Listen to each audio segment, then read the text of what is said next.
Hello students, I hope आप लोगों ने सबने रिवाइज किया होगा what ever I taught you in the last session. कि हम लोगों ने लास्ट सेशन में बच्चे डिस्कस किया asexual reproduction, what are the functions, what are the character sketch of asexual reproduction, what is reproduction in organisms. बच्चे, we are doing the first biology chapter of 12th class, reproduction in organism. बच्चे, ये chapter आपका reproduction unit का first basic है। इसके बारे में हम लोगों ने आगे एसेक्सुअल रिप्रोडक्शन के इवेंट्स स्टार्ट किए, हम लोगों ने मेथड स्टार्ट किए कि यूनिसेलुलर में एसेक्सुअल रिप्रोडक्शन का मतलब क्या होता है। बच्चे, हम लोगों ने मल्टीपल फ्यूजन के बारे में पढ़ा, हम लोगों ने बाइनरी फ्यूजन के बारे में पढ़ा, हम लोगों ने प्लाज्मेटोमी के बारे में पढ़ा, हम लोगों ने अलग अलग मेथड्स के बारे में पढ़ा और हम लोगों ने एक कंक्लूजन निकाला कि अगर मैं मल्टीपल फ्यूजन और बाइनरी फ्यूजन को डिफरेंशिएट करने का बात करूं तो आप लोग कैसे कर सकते हैं। तो अगर मैं बात करती हूँ बाइनरी फ्यूजन और मल्टीपल फ्यूजन के बारे में, तो सबसे पहला दिमाग में आपका आता है कि बाइनरी मतलब 2 एंड मल्टीपल मतलब बहुत सारा। तो दैट मीन्स कि आपका बाइनरी फ्यूजन में 2 daughter cells are produced as well as आपके मल्टीपल फ्यूजन में many daughter cells are produced. ठीक है, अब न्यूक्लियस डिवाइड्स ओनली वंस। अब हम लोगों ने ये भी पढ़ा था कि ऑब्वियसली अगर मैं मल्टीपल फिजन की बात कर रही हूँ तो जैसे एक थैला, जैसे एक आप टॉफी का पैकेट खरीदते हो उसमें बहुत सारी टॉफीज होती हैं, इन द सेम केस आपका मल्टीपल फिजन में ऐसा ही एक सेप्टा होता है, एक आपका थैले जैसा स्ट्रक्चर होता है अगर मैं बिना टर्मिनोलॉजी के बात करूं, और उसमें बहुत सारे आपके क्या होते हैं, न्यू सेल डिवाइड होके न्यू सेल बैठे होते हैं जो कि आगे जाके आपका एक न्यू ऑर्गेनिज्म क्रिएट कर सकते हैं। You can also call them daughter cells. So in multiple fusion, nucleus divide repeatedly, and in case of your binary fusion, nucleus divides only at once. Okay, no residue left in binary fusion, and in case of binary fusion, for example, if I've talked about amoeba or bacteria, तो उसमें क्या है, इसमें binary fusion हो गई, 10th class में भी आपने पढ़ा होगा, और 2 डॉटर सेल आपके बन गए। ठीक है, तो ऐसा मतलब पेरेंट ही टूट के उसके 2 डॉटर सेल बन गए। दैट मीन्स कि कोई रेजिड्यू नहीं बचा आपका। लेकिन इन केस ऑफ मल्टी फ्यूजन आपका रेजिड्यू कुछ ना कुछ बचता है। क्यों? क्योंकि फॉर एग्जाम्पल अगर मैं बात कर रही हूँ, आपका एक सेल है, वो उसके अंदर कंटिन्यूअस रिपीटेडली न्यूक्लियस डिवाइड कर रहा है। दैट मीन्स कि एक सेल डिवाइड होके दूसरे 2 सेल बना दिए, फिर एक सेल डिवाइड होके फिर डिवीजन हो गई जिसने 4 सेल बना दिए। अच्छा, उसमें क्या थी आपकी डिवीजन? माइटोटिक डिवीजन थी, मियोटिक डिवीजन नहीं होती, इसमें होती है आपकी मियोटिक डिवीजन जिसमें आपके 4 रिडक्शनल इंफॉर्मेशन आती है, because multiple fission is your meiotic division in a case. ठीक है, तो ऐसे ही वेरिएशंस होते हैं, तो some residue can be left in case of your multiple fission. अगर मैं बात करूं बैक्टीरिया की, तो बैक्टीरिया की लाइफ अगर मैं देखे जाऊं तो कभी मरेगा ही नहीं मरेगा ना। क्यों नहीं मरेगा? क्योंकि एक ऑर्गेनिज्म है, उसके 2 हिस्से हो गए, 2 अलग ऑर्गेनिज्म बन गए, मतलब एक इमॉर्टैलिटी आ जाती है इन case of binary fusion. But multiple fusion में बच्चा आपका ऐसा नहीं है कि एक इमॉर्टैलिटी आ जाती है। Immortality is absent, you can से, इन केस ऑफ मल्टीपल फ्यूजन। क्यों? क्योंकि आपका एक थैला है, उसमें आपके बहुत सारे न्यूक्लियस हैं, जो न्यूक्लियस सेल्स हैं जो डिवाइड कर रहे हैं, and they are divided mitotically, so that doesn't mean the immortality. जो इमॉर्टैलिटी का केस था, हम लोग कह रहे थे कि एक सेल था वो 2 में बन गया, फिर उनके सेल फिर में हो गए, ऐसा कुछ नहीं होने वाला। इन केस ऑफ मल्टीपल फ्यूजन एक ही ऑर्गेनिजम्स के एक स्पेसिफिक पार्ट में बहुत सारे सेल्स जनरेट हो जाएंगे, फॉर्म हो जाएंगे। ओके, अच्छा, और क्या एग्जाम्पल? अगर एग्जाम्पल्स की बात करूं तो एग्जाम्पल्स आपका बाइनरी फ्यूजन में है अमीबा, छोटी क्लासेस से पढ़ते आ रहे हैं, पैरामीशियम। बच्चे, examples are very important in these cases, and bacteria and diatoms. Okay, and if I talk इसकी बात करूं तो इसमें बच्चे आपका आ जाता है Plasmodium, Monocystis and amoeba. Amoeba दोनों में आता है। अमीबा की आपकी मल्टीपल फिजन भी हो सकती है और बाइनरी फिजन भी हो सकती है। अच्छा, अब चलो बच्चे हम लोग नेक्स्ट एसेक्सुअल मेथड पे आते हैं, जिसको मैं बोल सकती हूं, नेक्स्ट पे आते हैं बडिंग। बच्चे बडिंग को आपकी एनसीईआरटी बडिंग ही बोल रही है, इसमें आपका एनसीईआरटी कोई नहीं बोल रही, बट अगर आप थोड़ा सा उसको हायर टर्म दे दोगे तो आप उसको एक वर्ड और यूज कर सकते हो उसके लिए, जिसको आप बोल सकते हो टॉर्युलेशन। क्या बोल सकते हैं हम लोग? टॉर्युलेशन। Very good.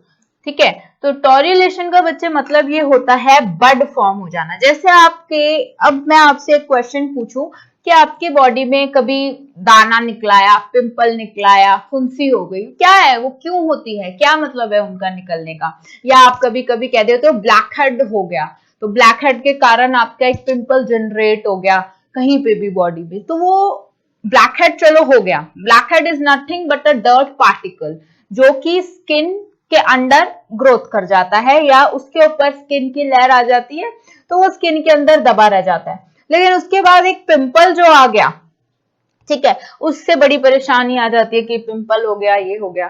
तो बच्चे वो जो पिंपल आया और वो एक तरह से छोटा सा माइन्यूट बड क्रिएट हो गया। Pimple you can say that a pin like bud which is created in the human body sometimes. तो बच्चे वो क्या चीज है? बच्चे वो है आपकी बॉडी जो है उसको क्या करती है, अगर ब्लैक हेड आ गया, so black head is just a dirt and the body is preventing to take that dirt out from the skin layer। तो उसके लिए क्या करती है, वो एक जो सेल्स होते हैं, साइमल्टेनियस लेयर के जो सेल्स होते हैं वो ऊपर की तरफ एक बड क्रिएट करते हैं, ताकि वो जो लेयर है, फॉर एग्जाम्पल ये आपकी एक स्किन लेयर है, ओके, ठीक है, यहाँ पे आपका एक डर्ट पार्टिकल कलेक्ट हो गया, ठीक है, या कोई डेड स्किन का टुकड़ा कलेक्ट हो गया, and this is all the skin. अब एक एक लेयर आती जा रही आती है, बट ब्लैक जो भी आपका डर्ट पार्टिकल है वो तो अपनी जगह पे अटैच या ना पिन पॉइंट अटैचमेंट है। तो क्या करती है बच्चे, जो बॉडी है वो नीचे के, इसको ब्रेक करती हुई नीचे की तरफ से ऊपर की तरफ एक बड क्रिएट करती है। और जब ये बड आती है तो जो ये ब्लैक हेड है, इसमें ये बड हमें अलग से सिचुएटेड नजर आ जाती है, ताकि एट द टाइम इसमें पशेशियस या यू कैन से सेपरेटियस मटेरियल प्रेजेंट होता है। जब वो फुंसी टूटती है, जब वो पिंपल टूटता है, तब ये उस पिंपल उस अदर सब्सटेंसेस के साथ अदर मैट्रिक्स सब्सटेंसेस के साथ ये पिंपल या ये ब्लैक हेड बाहर आ जाता है, ठीक है। ऐसे इन द सेम केस आपका जो प्लांट होते हैं उसमें भी एक मेथड होता है जिसे आप कहते हो बडिंग, जिसे आप कहते हो टॉर्युलेशन प्रोसेस।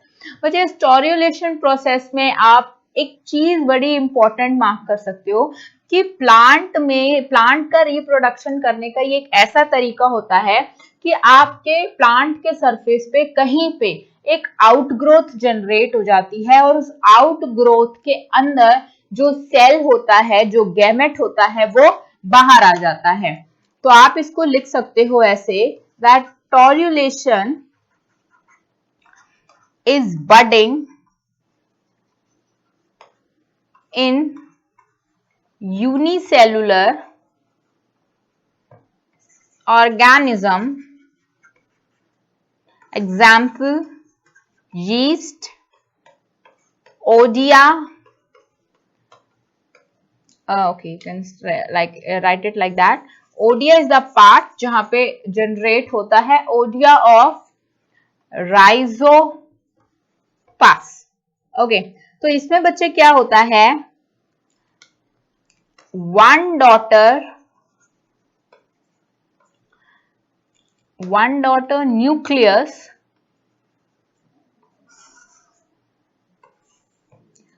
unicellular structure, ठीक है, develops an outgrowth on the body surface। ठीक है बच्चे, इसका क्या मतलब है कि जैसे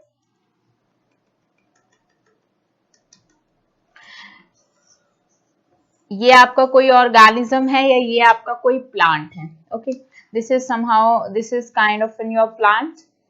ठीक है, अब इसमें क्या होगा, जब भी टाइम आएगा बड का या रिप्रोडक्शन का, बॉडी में कहीं पे भी एक बड जनरेट हो जाएगी। ठीक है, उस बड के अंदर जो गैमेट होगा, जो सेल होगा, that will divide and that cell, और जब टाइम आएगा ये bud body, parent body, this is your parent body. छोटे क्लासेस में आप लोगों ने समझा भी होगा इस चीज को कि पैरेंट बॉडी से ये बड डाइल्यूट होके, डाइवर्ट होके अलग हो जाएगी और कहीं और पे, जहां पे भी ये बड गिरेगी वहां पे एक न्यू प्लांट बॉडी क्रिएट कर देगी। ठीक है, इसको आप बोल सकते हो बडिंग। इस सिस्टम में वो बड जहां पे भी, मतलब एक ये फॉर्मेशन है कि बड में ना कोई गैमेट्स प्रोड्यूस हो रहे हैं, कुछ प्रोड्यूस नहीं हो रहा, बल्कि एक आउटग्रोथ प्रोड्यूस हो रही है बॉडी में, और जब भी वो आउटग्रोथ टूटेगी, पेरेंट बॉडी से अलग होगी, वो एक न्यू ऑर्गेनिज्म, एक न्यू प्लांट बना देगी। ठीक है, इन द सेम वे। अब इसको आप लोग डायग्रामेटिकली ऐसे भी दिखा सकते हैं। इसमें आप एक चीज और ऐड कर सकते हैं, द कम्प्लेक्स बडेड कंडीशन, जिसमें ये बड टूटती है और बनती है, उसको कह देते हैं, इज कॉल्ड टोर्यूला स्टेज। आप उसको बोल देते हैं टोर्यूला स्टेज। जैसे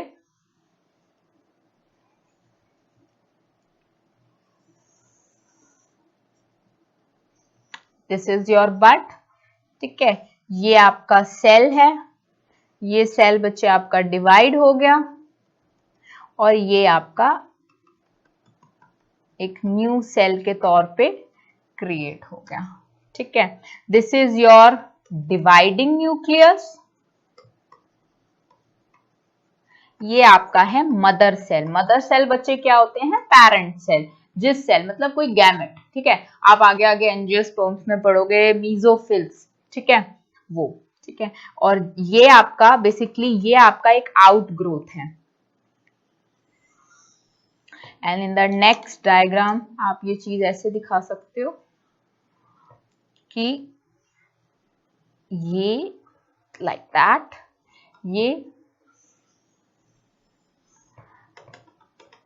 ये आपका डॉटर सेल,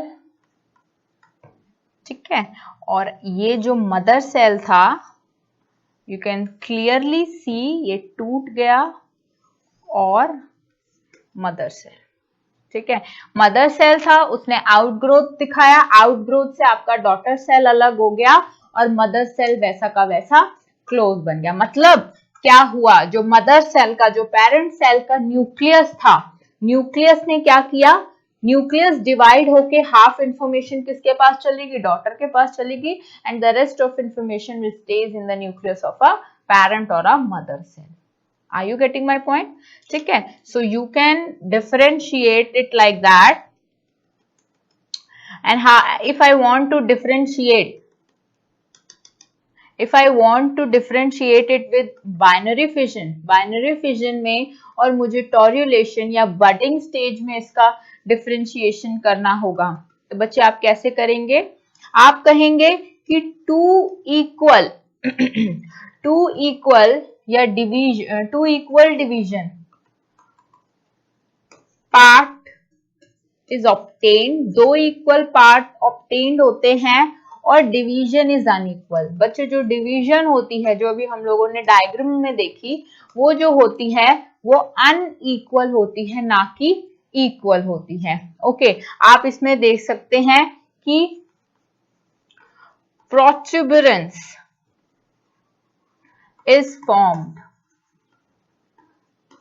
और आप उसमें दे सकते हैं bud is, protuberance is not formed and bud या प्रोट्यूबरेंस। प्रोट्यूबरेंस का मतलब बच्चे होता है कोई भी एरिया उठा हुआ, ठीक है, कोई भी एरिया कोई एक्स्ट्रा ग्रोथ उठ के आ गई हो, ठीक है, तो आप उसको प्रोट्यूबरेंस भी कहते हैं, ठीक है।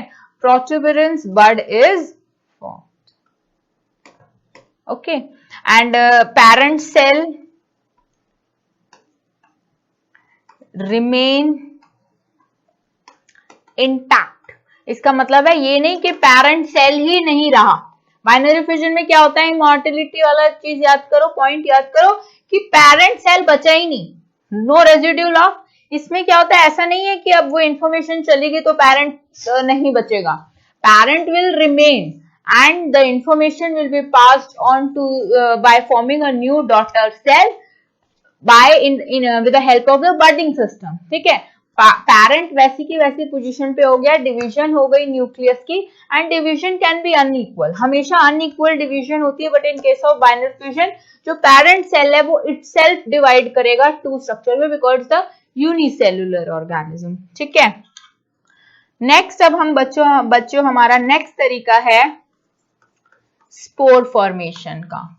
स्पोर फॉर्मेशन में बच्चे आप एक चीज कह सकते हैं, स्पोर्स क्या होते हैं, spores are minute single celled, आप इसको ऐसे लिख सकते हैं, माइन्यूट सिंगल सेल्ड, ठीक है, माइन्यूट सिंगल सेल्ड, जिसको आप इसको एक इस चीज को और भी कर सकते हो, इज ऑल्सो कॉल्ड एज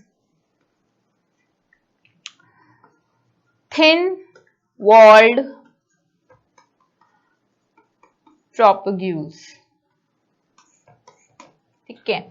क्या होते हैं बच्चे, आप हमारे जैसे स्पर्म्स होती हैं, एग होता है, ओवम होता है इन केस ऑफ ह्यूमन बीइंग्स, ठीक है, ऐसे ही आपके जो मैमल्स नहीं होते, इंसेक्ट्स होते हैं, बर्ड्स वगैरह होते हैं, वो उनके गैमेट्स बनते हैं, ठीक है। Gametes basically are reproductive cells होते हैं, ठीक है।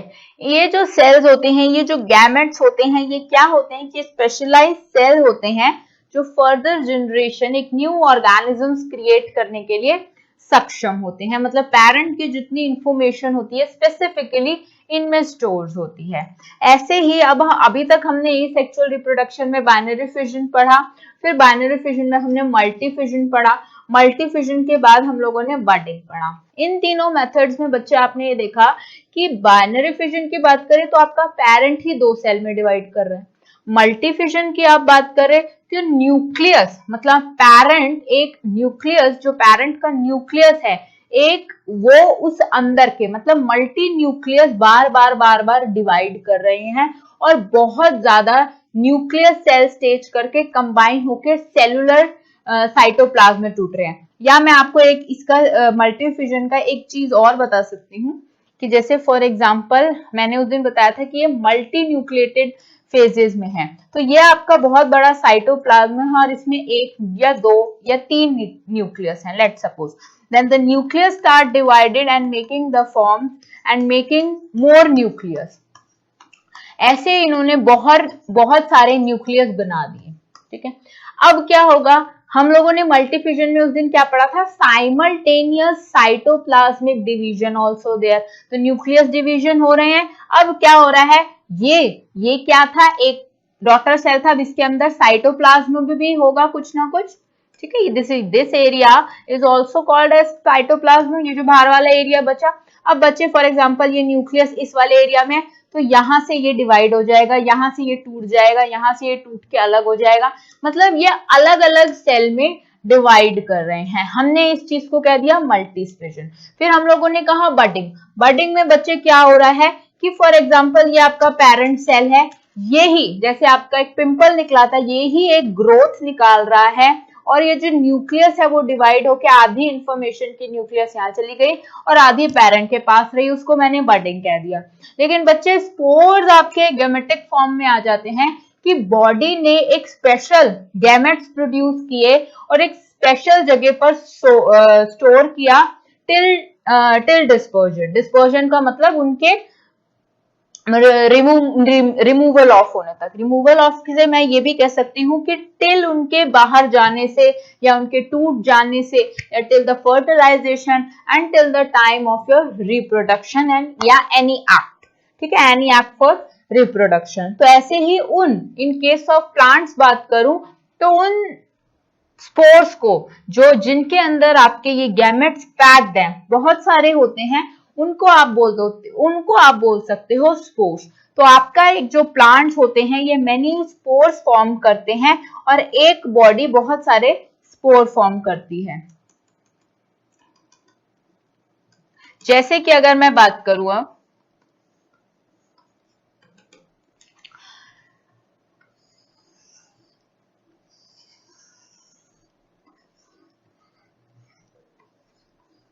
These are spores. जैसे स्पर्म्स को, एग को, ओवम को हम लोग कह देते हैं गेमेट्स, ठीक है, क्योंकि उन्हीं से, ऐसा तो नहीं है ना कि मैं हाथ का टुकड़ा निकालूंगी, हाथ काट के अपने सेल्स निकाल रही हूँ और स्पर्म्स को अगर मैं उस एक सोल्यूशन मेंटेन करूं आउटसाइड में और अपने हाथ के सेल्स को स्पर्म्स के साथ करूं तो फर्टिलाइजेशन हो जाएगी, ऐसा हो सकता है? No, it can't be possible, because egg जो बनता है इन द फीमेल्स बॉडी, और अगर मैं बात करी ह्यूमन की, ह्यूमन मेल्स की, तो उनके पास एक स्पेशलाइज्ड ऑर्गन है, उनके पास एक स्पेशलाइज्ड गेमेट है, दैट इज स्पर्म। क्योंकि स्पर्म एंड ओवम का फर्टिलाइजेशन जो भी होगा वो इन इंटैक्ट वे में होगा। इसका मतलब बच्चे ये है कि these are the special organs. ये नहीं है कि आप किसी भी बॉडी के सेल में रिप्रोडक्शन का फंक्शन वो वाले सेल्स कैपेबल हैं प्रोड्यूस करने के लिए। अभी तक हम बात कर रहे हैं इस एसेक्सुअल रिप्रोडक्शन की, जिसमें कोई भी सेल, हर सेल पार्टिसिपेट कर रहा है रिप्रोड्यूस करने के लिए, सेल को खुद डिवाइड करने के लिए, ठीक है, या कुछ ना कुछ बड फॉर्म कर रहा है। लेकिन स्पोर्स में क्या होंगे, बॉडी एक गैमेट्स प्रोड्यूस कर देती हैं, वो गैमेट्स आपके हाईली डेवलप नहीं होते, इसीलिए आप प्लांट्स में उनको स्पोर्स का नाम दे देते हो। अगर वो हाईली डेवलप्ड हो जाएंगे तो आप उनको गैमेट्स का नाम दे दोगे।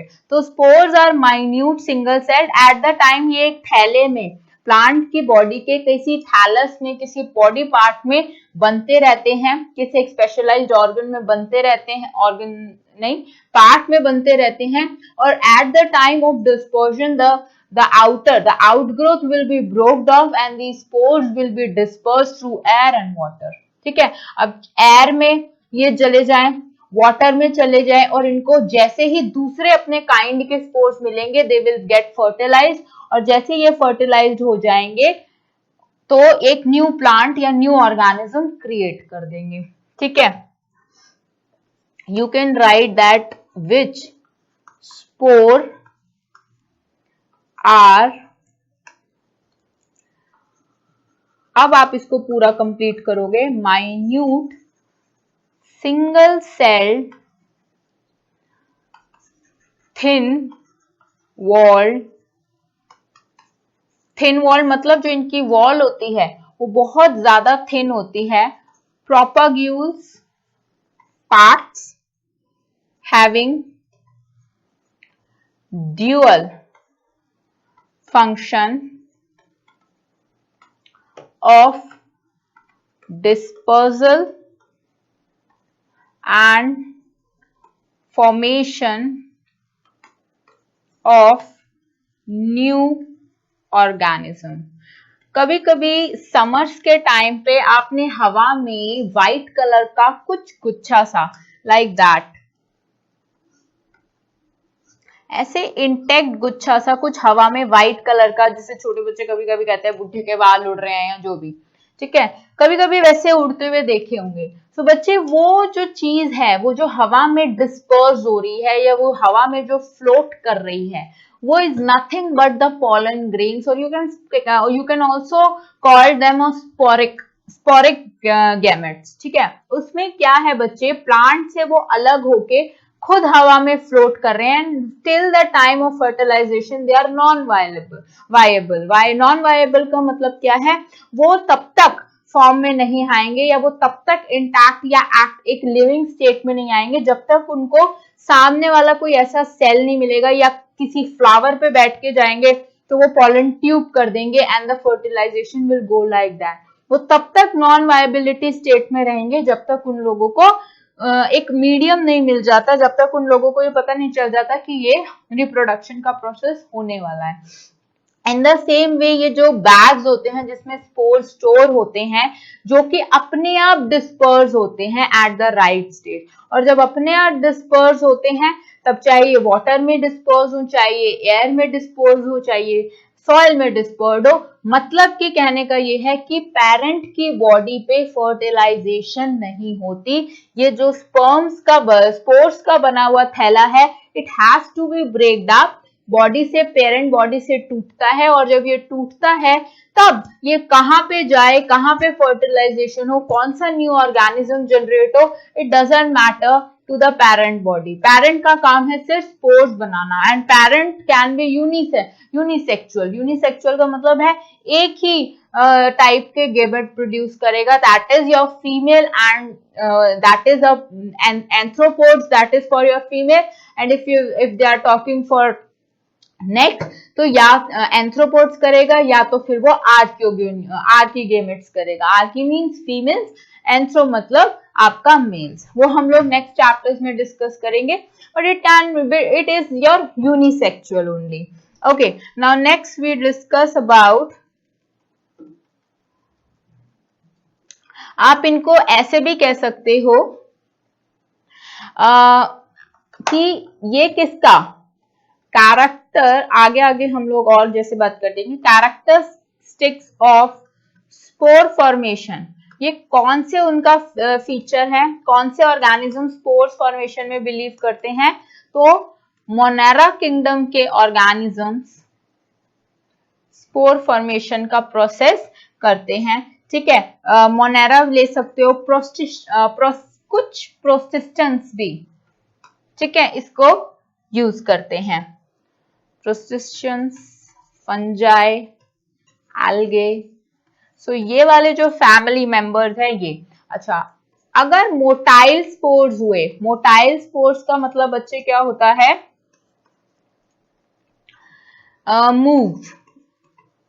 मूविंग, मतलब वो मूव कर सकते हैं। ठीक है, मोटाइल स्पोर्स के जैसे आपने अगर बात करी तो आप लोग बात कर लोगे जू स्पोर्स।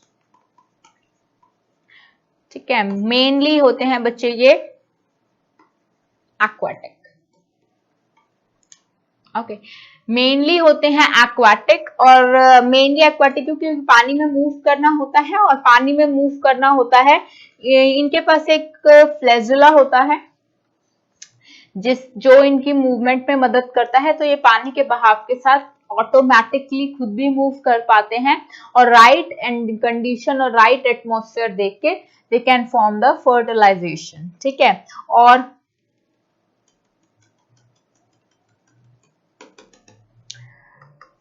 नॉन मोटाइल स्पोर्स, एप्लेनोस्पोर्स, और कौन से होते हैं, हिप्नोस्पोर्स,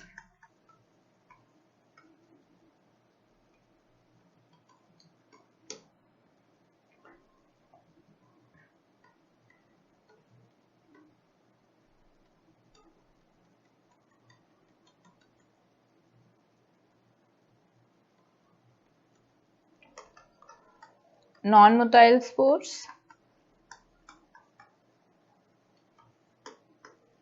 aplanospores, hypnospores, echidnates. These are some of the examples. आपके NCERT में एक वर्ड दिया हुआ है conidia, very important.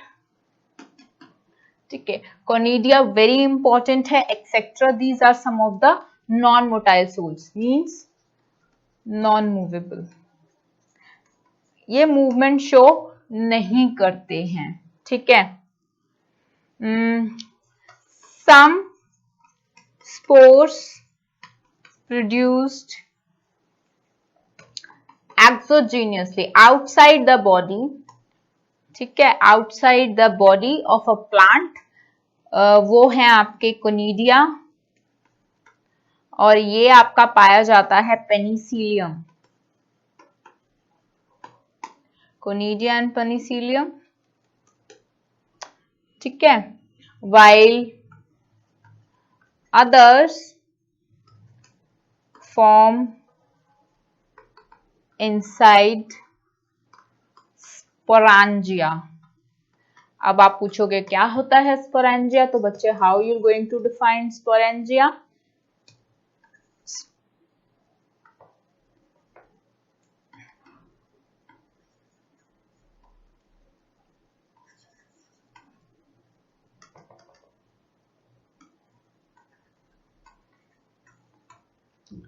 It is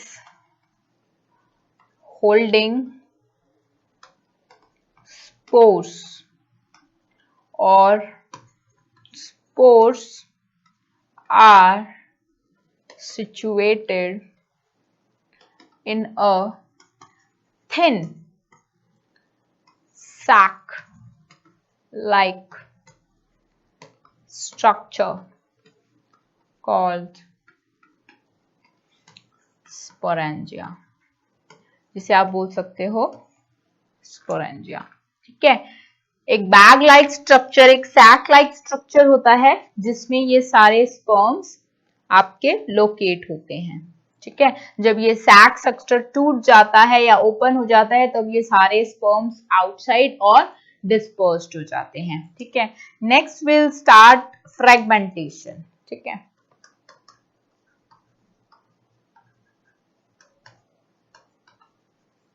next हम पढ़ेंगे फ्रेगमेंटेशन के बारे में। बच्चे, फ्रेगमेंटेशन का मतलब क्या होता है? ब्रेकिंग ऑफ द बॉडी, ठीक है। मतलब कि इसका है टूटना, और यू कैन से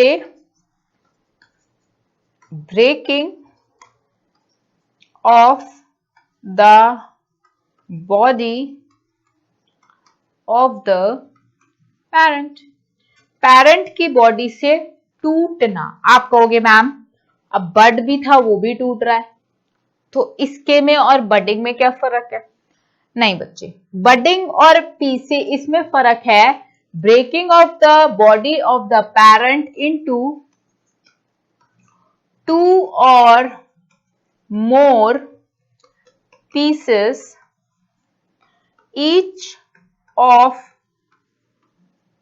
which behaves as an independent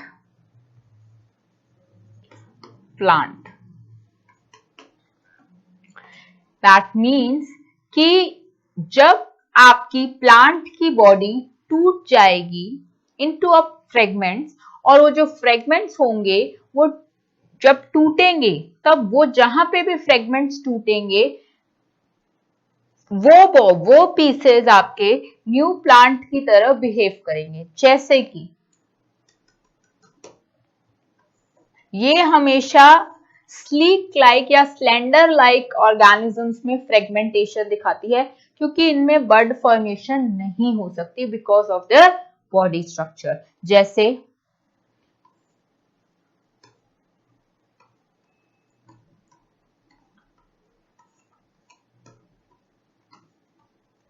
ये टूट गया, जैसे फॉर एग्जांपल ये दो 2 पीस टूट गए, तो जो ये 2 पीस फ्रेगमेंट हुए, अलग हुए या टूट गए बॉडी से, तो ये जहां पे भी गिरेंगे ये न्यू प्लांट बना देंगे।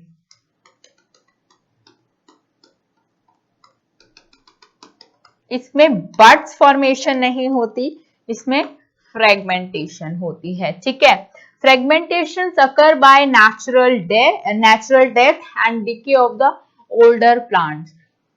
जब एक प्लांट नेचुरली डिके या मर जाता है तो फ्रेगमेंटेशन उन प्लांट्स के साथ भी होता है कि जो उनके फ्रेगमेंट्स होते हैं वो न्यू प्लांट या न्यू इंडिविजुअल ऑर्गेनाइज कर देते हैं, या जो ओल्डर प्लांट्स होते हैं और जिनके एरियाज रीच हो चुके होते हैं उनमें भी फ्रेगमेंटेशन दिखाई देता है। इसके बारे में हम सेकेंड चैप्टर में ब्रीफ डिस्कशन करेंगे जब हम लोग फंजाई किंगडम पढ़ेंगे,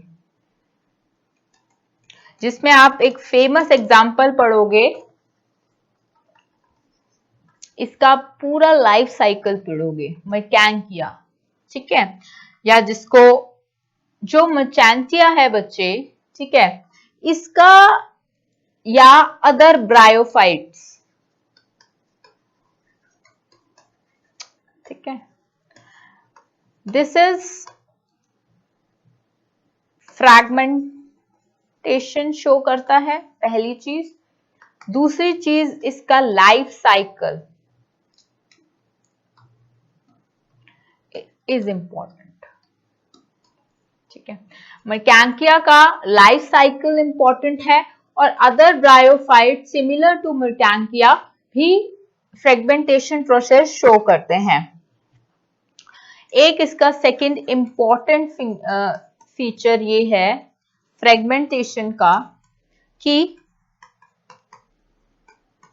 it take place by mechanical injury or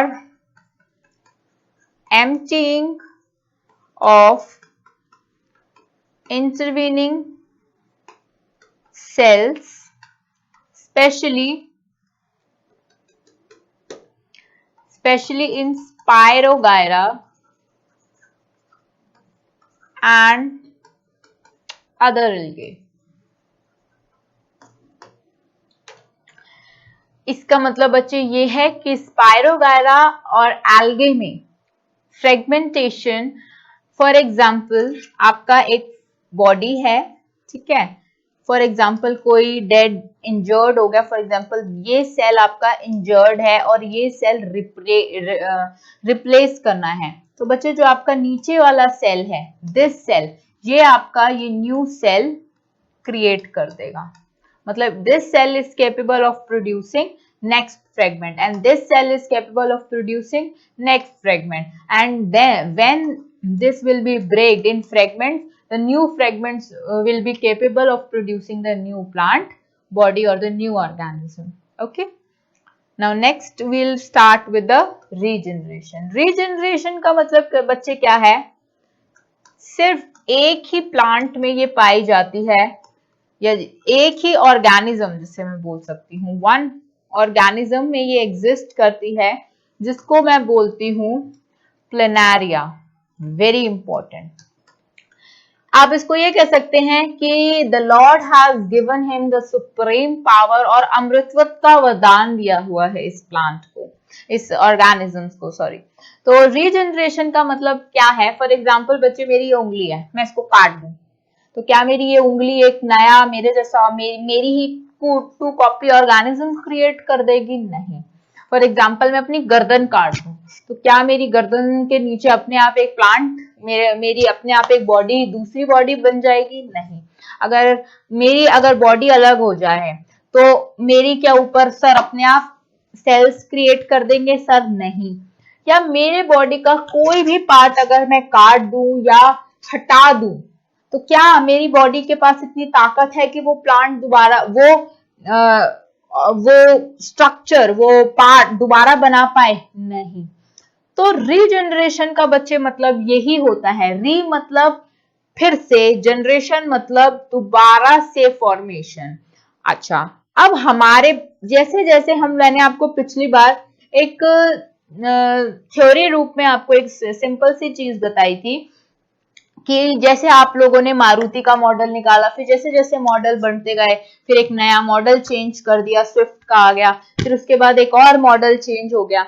बच्चे वैसे वैसे ही प्रिमिटिव ऑर्गेनिज्म से लेके हाईली एवोल्यूटेड ऑर्गेनिज्म जो कि हम हैं, कुछ कुछ पावर, कुछ कुछ स्पेशलाइजेशन, कॉम्प्लेक्सिटी तो आपकी इंक्रीज हुई। इंक्रीज मतलब आपके सेलुलर स्ट्रक्चर कॉम्प्लिकेट हो गए, आपके पास स्पेशल ऑर्गेनिजम्स है, नाक है सांस लेने के लिए, आंखें हैं स्पेशली देखने के लिए, डाइजेशन के लिए एक अलग सिस्टम है, रेस्पिरेटरी के लिए एक अलग सिस्टम है। लेकिन अगर मैं बात करूं किसी और की, ठीक है, अगर मैं बात करूं किसी और प्लांट अगर मैं बात करूं किसी और चीजों की, तो क्या उनके पास ये ताकत है? उनके पास ये स्पेशलाइजेशन पावर है? नहीं। तो अगर मैं स्पेशलाइजेशन पावर की बात कर रही हूं, तो स्पेशलाइजेशन पावर का मतलब बच्चे उनके पास ये ताकत है, कुछ प्रिमिटिव ऑर्गेनिजम्स के पास ये सारी चीजें भगवान जी ने दी थी। और वो क्या चीजें थी? वो एक चीजें ऐसी थी कि अगर उनका बॉडी का कोई भी हिस्सा टूट गया या अलग हो गया उनकी बॉडी से, सो दे हैव दैट कैपेबिलिटी कि उस हिस्से से एक न्यू ऑर्गेनिज्म क्रिएट कर सकते हैं। अब जैसे जैसे कॉम्प्लेक्सिटी ऑफ ऑर्गेनिजम्स या कॉम्प्लेक्सिटी ऑफ सेल्यूलर स्ट्रक्चर बढ़ाते गए हम लोग, वैसे वैसे ये कॉम्प्लेक्सिटी और मोर कॉम्प्लिकेट होती गई, वैसे वैसे ये जो रीजनरेशन की पावर थी, एंसेस्ट्रियल पावर थी, ये भी कम होती गई। अब जैसे अगर मैं छिपकली की, लिजर्ड्स की बात करूं, उनमें ये जो पावर है वो लिमिटेड है उनकी पूंछ तक, ऐसे रैट्स तक, ऐसे जितने आपके इंसेक्ट्स या रैप्टाइल्स हैं, कि अगर आप फॉर एग्जांपल गलती से आप किसी छिपकली की पूंछ पे पैर रख देते हो, तो वो छिपकली की जो पूंछ होती है इट कैन बी रीजनरेट, थोड़े दिन में आप देखते हो वो नहीं आ जाती है। ऐसे ही अगर आप प्लेनेरिया की बात कर रहे हो, तो प्लेनेरिया बच्चे एक ऑर्गेनिज्म होता है कि जिसका आप कहीं से भी कोई भी कैसे भी स्ट्रक्चर ब्रेक करोगे या कट करोगे, तो वो जो ब्रेक स्ट्रक्चर है उससे एक न्यू ऑर्गेनिज्म, न्यू प्लेनेरिया का स्ट्रक्चर क्रिएट हो जाएगा। अब हमारे पास वो पावर कौन से उस तक लिमिटेड है? हमारे स्किन तक। जब भी आपकी कभी स्किन फट जाती है या कभी वॉन्ड ऑफ हो जाती है, तो इट हैज द कैपेबिलिटी कि आपकी स्किन दूसरी आ जाती है या रीजनरेट हो जाती है। तो बच्चे, बट ऐसा तो नहीं है ना कि उंगली कट जाएगी तो उंगली नहीं आ जाएगी या एक नई उंगली से एक न्यू ऑर्गेनिज्म क्रिएट हो जाएगा। No, it is not like that. So regeneration मतलब रीफॉर्मेशन, रीजनरेशन मतलब दोबारा फॉर्म करना या किसी ऑर्गेनिज्म को दोबारा किसी भी पार्ट से एक न्यू ऑर्गेनिज्म का क्रिएशन को आप एक्सप्लेन करते हो रीजनरेशन। ओके, अब अगर मैं नेक्स्ट अगर उस पे आ जाऊं, सो बच्चे ये था आपका सारा एसेक्सुअल रिप्रोडक्शन। अच्छा, अब मैं अगर इसके एडवांटेजेस और डीएडवांटेजेस ऑफ एसेक्सुअल रिप्रोडक्शन की बात करूं, तो क्या इसके एडवांटेजेस आपको लगते हैं और क्या डिसएडवांटेजेस? बच्चे 12th इस लेवल तक, फिलहाल फर्स्ट चैप्टर तक आपको एसेक्सुअल रिप्रोडक्शन के यही मेथड्स याद रखने हैं, और वो कौन से हैं? Binary fission, multiple fission, plasmotomy, budding में आपके दो चीजें और आ जाती हैं। I am just giving you the name. Budding में आपकी दो टाइप्स की बडिंग आ जाती है, एक्सोजीनस बडिंग और एंडोजीनस बडिंग। इसका मतलब कि जो buds outside the parent body produce होती हैं उन्हें कहते हैं एक्सोजीनस, जो buds inside the parent body produce होती हैं उन्हें कहते हैं एंडोजीनस बडिंग। अच्छा बच्चों, अगर मैं इनके एग्जाम्पल्स की बात करूं, तो एग्जाम्पल्स इसमें आप जैसे देख सकते हो स्काइफ, ठीक है। और अगर मैं एंडोजीनस में बात करूं तो जूइड्स आपके एग्जाम्पल्स हैं। ये बेसिकली पोरिफेरा, जो आपका फर्स्ट किंगडम ऑर्गेनिजम्स हैं, जो एनिमल किंगडम जूलॉजी में पढ़ते हैं 11th क्लास में, उसमें आपको बडिंग देखने को मिलती है। हाइड्रा जो आपके वो दो तरीके से बडिंग फॉर्मेशन में जाता है, एक एक्सोजीनसली एक एंडोजीनसली। तो कुछ ऑर्गेनिजम्स आपके स्काइफा के उस पे जाते हैं, जैसे sycon is from the poriferan family. And endogenous में जो आपके न्यू इंडिविजुअल्स बनते हैं जिनको आप बोल देते हो ज़ूओइड्स, उनको एक और नाम बोल देते हो या इसमें लिख सकते हो new organisms which are create called zooids, और इनको आप एक और भी बोल सकते हैं ओबिलिया, ठीक है, ओबिलिया। अब अगर मैं आपसे एडवांटेजेस की बात पूछूं, तो एडवांटेजेस में आप क्या लिखोगे कि बच्चे ऑब्वियसली हम लोगों ने पहले डिस्कस किया था कि एसेक्सुअल रिप्रोडक्शन में आप के कभी भी एसेक्सुअल रिप्रोडक्शन में आपकी एग्जैक्ट कॉपीज बनती हैं, ठीक है। अगर आपकी एग्जैक्ट कॉपीज बन रही हैं दैट मीन्स कि आपकी मिक्सिंग नहीं हो रही है, आपके न्यू वेरिएशंस नहीं आ रहे हैं, तो इट काइंड ऑफ डिसएडवांटेज, कैसे डिसएडवांटेज है, कैसे, सिंपल सा एग्जांपल सोचो कि अगर पेरेंट के पास, अगर हम लोग अपने बायोटेक्नोलॉजी में एक छोटी सी चीज पढ़ते हैं, या आप कभी भी किसी भी दो चीज को अगर आपने मिक्सिंग करानी हो तो आप हमेशा बेस्ट चीज पिक करते हो। फॉर एग्जाम्पल, अब गाय का दूध है, ठीक है, अब आपने गाय के दूध की, ये कॉमन चीज है कि अगर हम लोगों ने एफिशिएंसी बढ़ानी है किसी ऑर्गेनिज्म की, तो हम लोगों को उनको ब्रीडिंग कराना पड़ेगा, ब्रीडिंग करवा के एक ऐसा ऑर्गेनिज्म तैयार करना पड़ेगा जो कि जिसकी कैपेसिटी पेरेंट के मुकाबले 100 टाइम्स हो, ठीक है। ऐसे ही पंजाब में एक काऊ है जिसका नाम बोलते हैं साहू काऊ, ठीक है। अब वो जो काऊ थी बच्चे, उसमें क्या किया the people, what the scientist did, कि उसमें उन्होंने 2 जो फादर लिया वो उन्होंने सुप्रीम क्वालिटी का लिया, जो अराउंड, मैं कहती हूँ लेट सपोज 50% की रोज, उसकी कैपेसिटी थी 80% दूध देने की, और वो भी उसका जो न्यूट्रिएंट वैल्यू थी दूध की वो अराउंड 90% थी, ठीक है।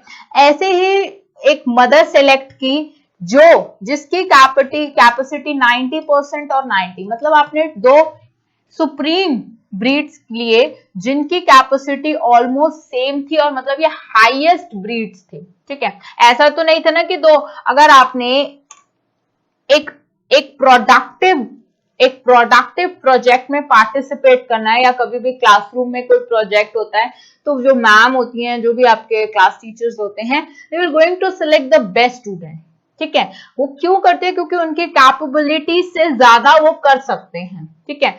आपको अगर आपके सब्जेक्ट की नॉलेज नहीं है तो आप अपनी कैपेबिलिटीज के बियॉन्ड उसके बाद तभी जाओगे जब आपको अपने सब्जेक्ट की नॉलेज होगी।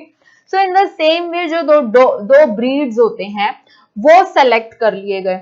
अब उनके कैपेबिलिटी से जब उनकी मेटिंग कराई गई और उनका जो प्रोडक्ट हुआ, मतलब जो उनका एक, हम लोगों को एक इंटर मेटिंग से उनका जो प्रोडक्ट मिला, उसकी कैपेबिलिटी मिल्क गिविंग की, और उसकी मिल्क प्रोडक्ट की जो मिल्क गिविंग एफिशिएंसी थी वो आपकी 100% थी। तो आपने क्योंकि मदर के जीन्स और फादर के genes both are supreme quality breeds के जीन्स थे। इन द सेम मैनर बच्चे, ऐसे ही ये हुआ वेरिएशन से। सेक्सुअल रिप्रोडक्शन में you have to give a chance कि एक वेरिएशन है। अब फॉर एग्जाम्पल, हमारा अर्थ का एटमॉस्फेयर का क्लाइमेटिक चेंज 24 घंटे चेंज होता जा रहा है। आज गर्म है, कल और गर्म है, परसों और गर्म है। We are going to see that हमारा धीरे धीरे temperature is going to be the increasing side. अब अगर मैं ऐसी बात करूं कि एक प्लांट की कैपेबिलिटी, क्षमता, डीएनए की कैपेबिलिटी, अब एवोल्यूशन का जो प्रोसेस चलता है बच्चे, ये ज्योग्राफिकल अडेप्टेशन का, ये इट्स अ स्लो प्रोसेस, बहुत स्लो प्रोसेस है। आप 1000 ईयर्स में एक बड़ा चेंज देखते हो, एंड यू आर नॉट, और हमारा जो ये ज्योग्राफिकल चेंजेस एनवायरमेंट में आ रहे हैं बहुत ज्यादा आ रहे हैं, बहुत जल्दी आ रहे हैं। तो अगर मैं कह देती हूँ पोरिफेरा फैमिली का टेम्परेचर बर्दाश्त करने की क्षमता सिर्फ 50 या 90% है। अब ज्योग्राफिकल अडेप्टेशन इतनी जल्दी तो हो नहीं जाएगा कि पूरी फैमिली में एकदम से इतना बड़ा ज्योग्राफिकल अडेप्टेशन चेंज, तो 1000 साल नहीं वेट कर सकते, तो उनकी फैमिली क्या हो जाएगी? डिस्टिंक्ट हो जाएगी, खत्म हो जाएगी, एक्सटिंक्शन की तरफ चली जाएगी। ऐसे ही साइबेरियन क्रेन्स, आपके स्पैरो, जितने भी आपके एक्सटिंक्शन हो रहे हैं, because the change of evolution, because asexual reproduction में आपके एग्जैक्ट कॉपी करते हैं। अगर आप सेक्सुअल रिप्रोडक्शन को देखो तो आपका जो डीएनए होता है वो वेरिएबल स्टेट में चला जाता है, बट एसेक्सुअल रिप्रोडक्शन जो पेरेंट के पास इंफॉर्मेशन है वो ही आपके बच्चे के पास इंफॉर्मेशन है, वही आपके डॉटर के पास इंफॉर्मेशन है। उसमें कोई वेरिएबिलिटी नहीं है, डीएनए में कोई मोल्डिंग नहीं है, कोई ज्योग्राफिकल अडेप्टेशन का ऐसा सच कोई कंसेप्ट नहीं है कि बच्चे में वो कैपेबिलिटीज डेवलप हो जाए। 2 पेरेंट होते हैं तो it has to be some chances कि जो पेरेंट फादर में नहीं है वो मदर में, और जो फादर में है वो मदर में, मतलब it's a mix match combination. But asexual reproduction में ऐसी कोई चीज नहीं होती, इट्स द ग्रेट डिसएडवांटेज। और क्या है कि क्विकर डिसएडवांटेज है, और इसका एडवांटेज अगर मैं बात करूं तो एडवांटेज है कि जल्दी, जल्दी जल्दी प्रोसेस होता है, आपके यंग वंस जो होते हैं वो क्विक एस्टैब्लिशमेंट हो जाती है। You don't have to wait for quite period of time कि आपको जो आपका प्रोडक्ट मिलेगा या डॉटर सेल्स मिलेंगे वो बहुत लेट मिलेंगे। The process can be of 24 hours and you'll got your young ones. और क्या होता है, यूनिपेरेंट होता है, तो you don't need to find two parents two correct parents. जैसे अगर आप एसेक्सुअल रिप्रोडक्शन की बात करोगे फ्लावरिंग प्लांट्स में, तो जब तक एक ऑप्टिमम पार्टनर नहीं मिलता, the flower will not allow to form the pollen tube and will not go to the fertilization. fertilization नहीं होती है जब तक एक correct male gamete नहीं create होता। But in case of asexual reproduction, only one parent, uniparent is involved, so it can go for any. And disadvantages में बच्चे क्या है, आपका एक तो वेरिएशंस नहीं होंगी, एक आपके चेंजेस को अडॉप्ट नहीं कर पाएंगे, कैपेबिलिटीज नहीं होती है, आपका रिकॉम्बिनेशन ऑफ रिकॉम्बिनेंट डीएनए का कोई केस नहीं होता। So these are advantages and disadvantages of asexual reproduction. अब बच्चे एसेक्सुअल रिप्रोडक्शन में आपका नेक्स्ट अगर हम बात करें वेजिटेटिव प्रोपोगेशन, बच्चे कुछ बुक्स वेजिटेटिव प्रोपोगेशन को एसेक्सुअल के अंदर ही इंक्लूड करती हैं और कुछ बुक्स इस प्रोसेस को अलग कर देती हैं, इसको कह देते हैं कि नहीं। अब मैंने लास्ट टाइम पे बात की थी somatic and the germinal cell. Germinal मतलब क्या होता है, इनसाइड सेल्स और स्पेशलाइज्ड सेल्स जो कि सिर्फ रिप्रोडक्शन का फंक्शन प्रोड्यूस करते हैं। बट अगर मैं वेजिटेटिव प्रोपोगेशन की बात करूं तो formation of new plant from somatic plant. Somatic plants का मतलब क्या होता है, ओल्ड प्लांट्स या कोई भी ऐसा प्लांट।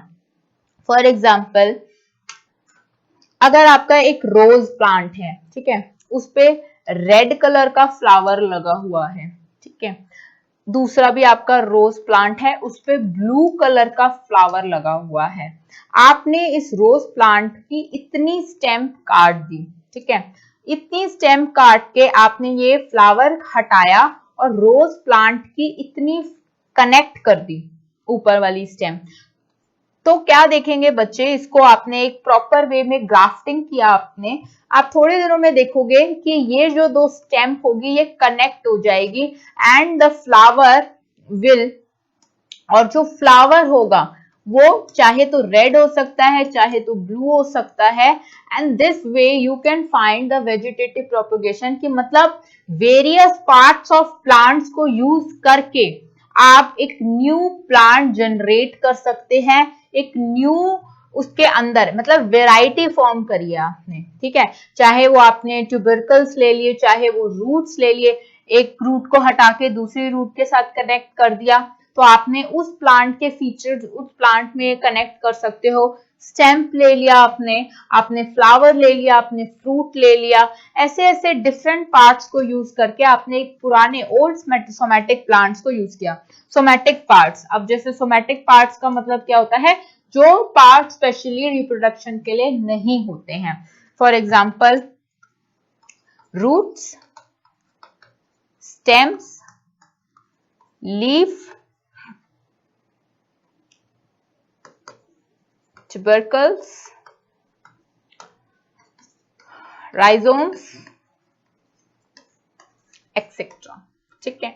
अच्छा, कुछ बुक्स में मैंने अभी बताया it is a method of asexual reproduction, no fertilization is form, कोई इसमें फर्टिलाइजेशन नहीं हो रही कि गेमेट्स के गेमेट से फर्टिलाइजेशन, तो it's a method of asexual reproduction. कुछ बुक्स इसको अलग लेती हैं एसेक्सुअल रिप्रोडक्शन से, वो रिप्रोडक्शन को 3 टाइप्स में डिवाइड करती है, वेजिटेटिव प्रोपोगेशन, एसेक्सुअल और सेक्सुअल, लेकिन कुछ बुक्स एसेक्सुअल के अंदर ही वेजिटेटिव प्रोपोगेशन को डालती है, ठीक है। अच्छा, अब इसमें कंफ्यूज नहीं होता है, अब इसमें क्या होता है, asexual reproduction in case of vegetative propagation आपका कोई इन्वॉल्वमेंट नहीं होता, फर्टिलाइजेशन ऑफ गेमेट्स का कोई आपका गेमेट्स प्रोडक्शन भी नहीं होता एज सच, ठीक है, क्योंकि आप एक तरह से प्लांट के पार्ट को पेरेंट प्लांट के पार्ट को यूज कर रहे हो न्यू प्लांट फॉर्मेशन के लिए या न्यू ऑर्गेनिज्म डेवलप कराने के लिए, ठीक है। अब अगर मैं बात करूं natural methods of vegetative reproduction. अब natural methods, एक आप होते हो vegetative reproduction या propagation, ठीक है, एक आप करते हो कि आपने कराया, एक आप कर रहे हो कि नेचर में ये चीजें देखी गई तो आपने उसको आगे फर्दर मूव ऑन किया। तो नेचुरल मेथड से जिसमें आप देख सकते हो कि किसी भी प्लांट के पार्ट से एक न्यू ऑर्गेनिज्म क्रिएट हो रहा है। जब हम बहुत छोटे थे तब हम ये देखते थे कि कोई भी सीड है उससे आप उसको अगर सॉइल में ग्रो कर दोगे तो आपका प्लांट बन जाएगा और आप उसका जो प्लांट बनेगा आप उससे फिर एक चीज कर सकते हो, ठीक है। तो सीड्स यूज कर सकते हो। और आपने क्या देखा था कि अगर आपने किसी की स्टेम किसी पे लगा दी, फॉर एग्जांपल कोई प्लांट डेड हो चुका है, ठीक है, और आपने एक प्लांट की स्टेम काट दी और उस प्लांट की स्टेम काट के दूसरे प्लांट पे लगा दी, तो उस प्लांट की जो आपने स्टेम काट दी तो वो प्लांट दोबारा से ग्रो करने लग जाएगा। Then the dead plant will not be dead anymore and it can be growing for the further generation, ठीक है। सो अगर आपने ऐसे करना है, अगर ये नेचुरल वेजिटेटिव प्रोपगेशन की बात करते हो तो नेचुरल प्रोपगेशन में आपके कौन से पार्ट्स हैं, कैन यू टेल मी सम, कौन से पार्ट्स होते हैं जो आप देख सकते हो? फॉर एग्जाम्पल सीड्स देख सकते हो, और कौन सा नेचर में आप लोग देख सकते हो, कौन से प्लांट्स में? अब लीव्स में आप किसको देख सकते हो? ब्रायोफाइलम। ब्रायोफाइलम बच्चे एक लीव का नाम है। जैसे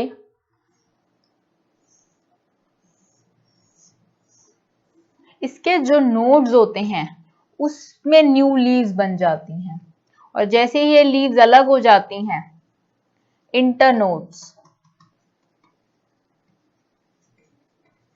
ठीक है, ये जैसे ये होती है, ये लीव्स फिर से अलग हो जाती हैं और एक न्यू फॉर्मेशन ऑफ प्लांट कर देती है। और क्या करते हो? पोटैटो देखें, उसके जो छोटे छोटे छेद होते हैं जिसे आप क्या बोलते हो? पोटैटो आई। इन आई से आप न्यू प्लांट क्रिएट कर सकते हो, ठीक है। और जिंजर का एक बहुत अच्छा एग्जांपल है।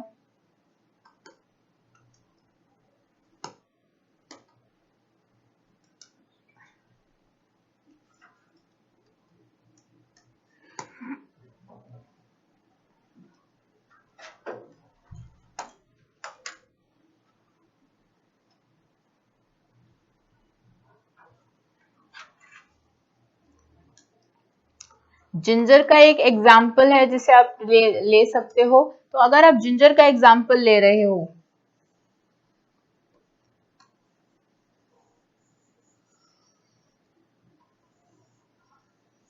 तो आप ये देखते हो कि एक आपने बात करी इंटरनोड्स की, इंटरनोड्स बात करी आपने ब्रायोफाइलम में, because these are your internodes. ये आपका एक मेन, इसको बोलते हैं नोड्स, ठीक है। This is your node and this is your internode. अब अगर आपने जिंजर की बात करनी है तो जिंजर का टेढ़ा मेढ़ा स्ट्रक्चर होता है, इट्स द अनसिमेट्रिकल स्ट्रक्चर। तो अगर आप उनकी बात करोगे तो जो भी आपकी ये नोड होगी जिससे ये न्यू स्ट्रक्चर निकल रहा है, वहीं पे आपका एक न्यू प्लांट डेवलप हो सकता है। सो जिंजर में you can call it as a node, ठीक है। और there are many other method, for example दो प्लांट हैं, जैसे आपने जास्मीन का प्लांट ले लिया। जास्मीन का प्लांट से क्या होता है बच्चे, नीचे ही नीचे रूट्स ग्रो कर देती हैं और उसकी जो रूट्स हैं वो एक न्यू प्लांट डेवलप कर देती हैं। This is the case of jasmine plant. कभी आपने अगर गमलों में जास्मीन उगाया हो तो you have to take a long hell lot big pot to grow that jasmine plant because of the root क्या करती है, नीचे ही नीचे फैलती जाती है, और जैसे जैसे वो फैलती जाती है वो डिफरेंट पोजीशन पे, for example this is your position A and this is your position B. तो ए पोजीशन से जो रूट होती है वो नीचे फैल के किसी और पार्ट पर एक न्यू प्लांट डेवलप कर देती है। ऐसी जो इसकी रूट्स डेवलप होंगी वो कहीं और करके दूसरा प्लांट डेवलप कर देंगे। So the process will goes like that. ठीक है, आप इनको अगर अलग भी कर दोगे तो root has the tendency, root का जो मॉडिफिकेशन है वो कुछ ऐसा है कि वो उसकी टेंडेंसी है न्यू प्लांट फॉर्म करने की या न्यू इंडिविजुअल फॉर्म करने की। ठीक है, मैंने एक चीज बोली थी राइजोम्स। राइजोम्स क्या होते हैं? रूट से ही कनेक्टेड होते हैं मगर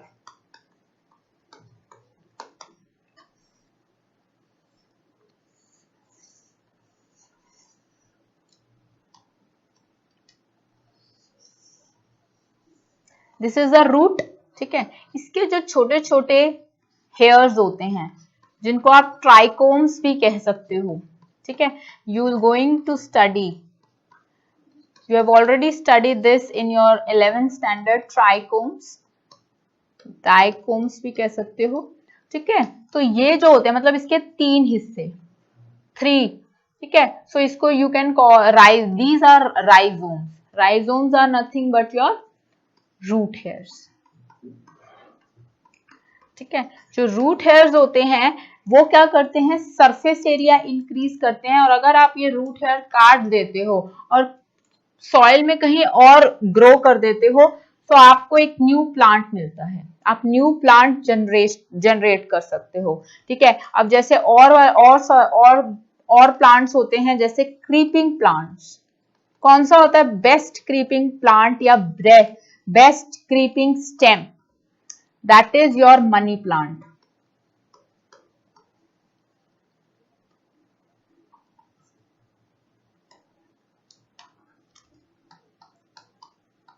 मनी प्लांट क्या होते हैं? क्रीपिंग प्लांट की जो इनकी स्टेम्प होती है, so this is the stamp is not stable, इनको किसी की जरूरत पड़ती है और जहां जहां इनको सहारा मिलता रहता है ये वहां वहां वहां ग्रो करती रहती है। अगर इनको इनकी डायरेक्शन, आपने एक प्लांट मनी प्लांट ग्रो कराया और उसको एक डंडे का सहारा दे दिया, ठीक है, एक रॉड का सहारा दे दिया, then the plant will move to the height of the rod. लेकिन अगर आपने वो एक उसका काट दिया, एक उसका ब्रांच या एक उसका स्टेम काट के किसी और प्लांट में या किसी और सॉइल में उगा दिया, तो जो न्यू कटेड स्टेम्प है या जो न्यू कटेड स्टेन है वो अगली जगह रॉड का, वॉल का सहारा लेती हुई ग्रो करती है। मनी प्लांट अगर हम लोगों ने अपने घरों में भी देखा होगा तो नीचे से वो स्टेम ऊपर तक 6 फीट की बिल्डिंग तक चली जाती है। और अगर वहां पे उसको सहारा नहीं मिलता तो मतलब जहां जहां उसको सहारा मिल रहा है, जहां जहां उसको सपोर्ट मिल रहा है किसी चीज का, अगर वो टूट भी गई है और अगर वो प्लांट अलग भी हो गया है, वो सॉइल के अंदर है, then that plant will start growing in that area. Okay, so it the creeping plant, इसको आप बच्चे बोल सकते हो subaerial plants. Subaerial plants भी इनको बोल सकते हो। अच्छा, एरियल प्लांट्स बच्चे वो बोल सकते हो कि जिनको किसी सीड का सहारा चाहिए होता है। फॉर एग्जांपल आपका सीड फॉर्मेशन की जरूरत होती है। इसमें बेस्ट एग्जांपल बच्चे आप लेते हो फाइलोक्लेट्स। फाइलोक्लेट्स का एग्जांपल देते हो। इसमें क्या होता है, bud present on certain stem can directly give rise to the new plant। जो इनकी बड्स होती हैं, फॉर एग्जाम्पल प्लांट की कोई बड निकली, ठीक है, इस बड ये बड को अगर आप सॉइल में सो कर दोगे तो इट हैज द टेंडेंसी कि ये डायरेक्टली न्यू प्लांट कर दे। ऐसे ही लीव्स में आपने ब्रायोफाइलम कर लिया, बल्बुलस। और कौन से होते हैं, च्यूरियंस। च्यूरियंस is not your in NCERT, this is be in your AIPMT syllabus. ठीक है, अच्छा, बिल्बिलिस की बात करते हो तो बिल्बिलिस को कैसे डिफाइन करोगे? फ्लैशी बल्ब, कमल ककड़ी खाई हो, ठीक है, जिसको आप ईटेबल बर्ड्स भी कह सकते हो, ककड़ी खाई हो, कमल ककड़ी खाई हो, या जिनकी आप स्टेम्स को यूज करते हो, तो आप अगर उनकी स्टेम्स को यूज कर रहे हो, मतलब उनकी स्टेम्स इरेक्शन के काम में नहीं आती, stem has the modification to perform different functions too, तो ऐसे ही जब आप उन स्टेम्स की बात कर रहे हो तो वो stems has the tendency to grow, अगर आप उनको कहीं और सॉइल में सो कर दोगे तो उसके अपने आप स्टेम, उसके अपने आप रूट डेवलप हो जाएगी, and it can has a tendency कि वो एक न्यू प्लांट ऑर्गेनाइज कर दे, डेवलप कर दे। ठीक है, अच्छा अगर मैं बात करूं अब आपकी हॉर्टिकल्चर, हॉर्टिकल्चर का मतलब बच्चे क्या होता है, आर्टिफिशियल। ये तो आपने सारा ना नेचुरल पढ़ा कि नेचुरल में आप कैसे कैसे वेजिटेटिव प्रोपोगेशन को इंड्यूस करा सकते हो, लेकिन अगर मैं बात करूं आर्टिफिशियल की, तो आर्टिफिशियल में बच्चे आपका कि आप आर्टिफिशियल कौन से मेथड्स को करके या कहाँ कहाँ यूज, ये वेजिटेटिव प्रोपोगेशन की टेक्निक यूज करके आप कहाँ कहाँ इसका और बेनिफिट ले सकते हो, तो उसको कह देते हैं हॉर्टिकल्चर और artificial method of vegetative propagation.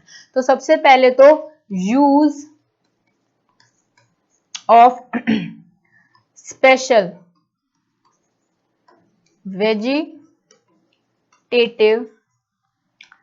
Parts. ठीक है, तो use of special vegetative parts में, पार्ट्स या प्लांट ऑर्गन्स भी कह सकते हो, तो इसमें आपके आ जाते हैं, अभी हम लोगों ने करे हैं, यही वाले को ले सकते हो आप, that is your rhizomes, your leaves, your bulbs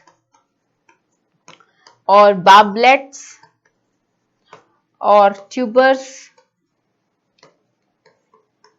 suckers,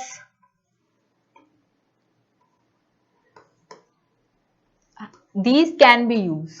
ठीक है, अब rhizomes is your root hair, leaves में आपका इंटरनोड्स आ गया,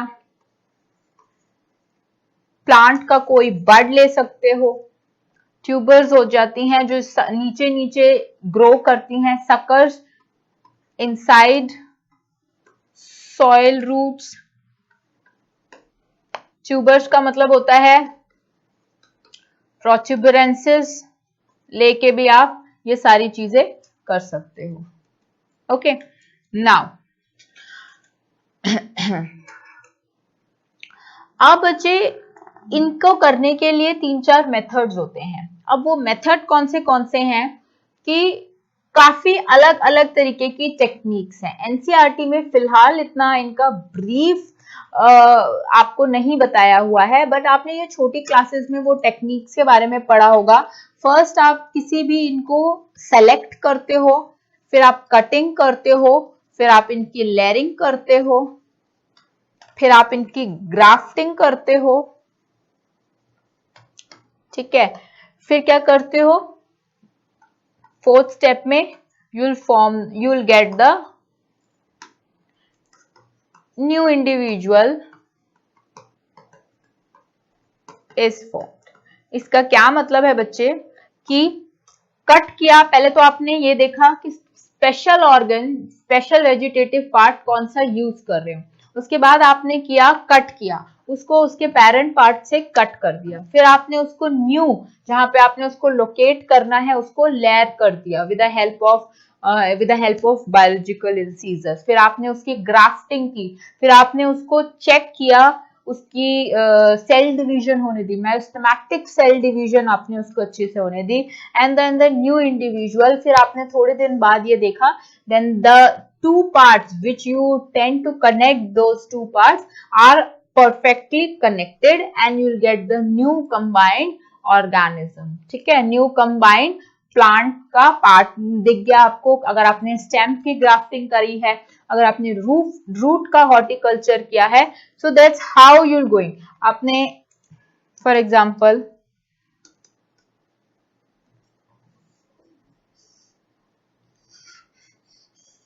this is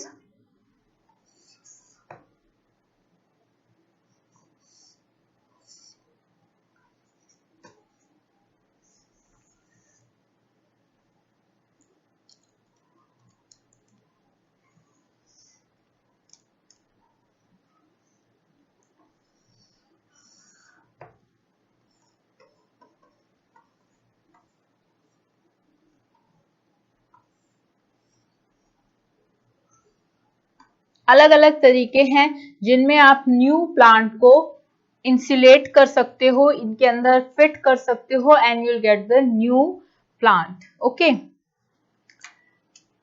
इसके बाद आप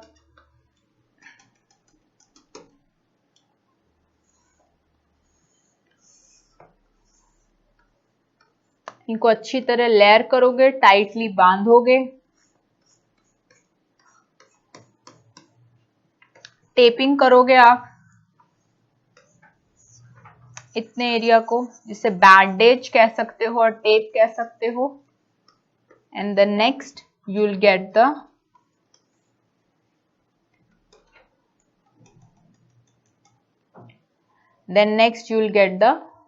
point. Okay, so that's how there are different types of grafting. Grafting means attaching two vegetative parts of plant. उसको आप अलग अलग तरीके से कर सकते हो, वर्टिकल, हॉरिजॉन्टल और obliquely. So it is not in your 12th part. So these are only for extra knowledge that you should have कि ग्राफ्टिंग क्या होती है, लेयरिंग क्या होती है, and what are the artificial horticulture. We are not going that much in deep regarding this topic. Okay, now let me tell you what is the significance of the horticulture articulture की. For example अगर आपने कोई रोज की vegetation होती है वो बहुत ज्यादा मुश्किल से होती है और वो एक स्पेसिफिक कंडीशन में ही होती है, और स्पेसिफिक कंडीशन में होने के बावजूद भी आपको एक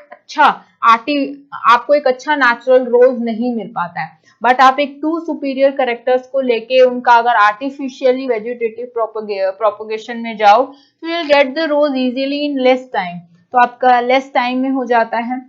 इससे आपकी वेजिटेशन और एग्रीकल्चर कुछ प्लांट्स का करना इजी हो जाता है. 100% सिग्निफिकेंट रिजल्ट आप लोगों को मिलते हैं. So these are some of the significance of these कि आपके आर्टिफिशियल मेथड्स के क्या क्या सिग्निफिकेंस है.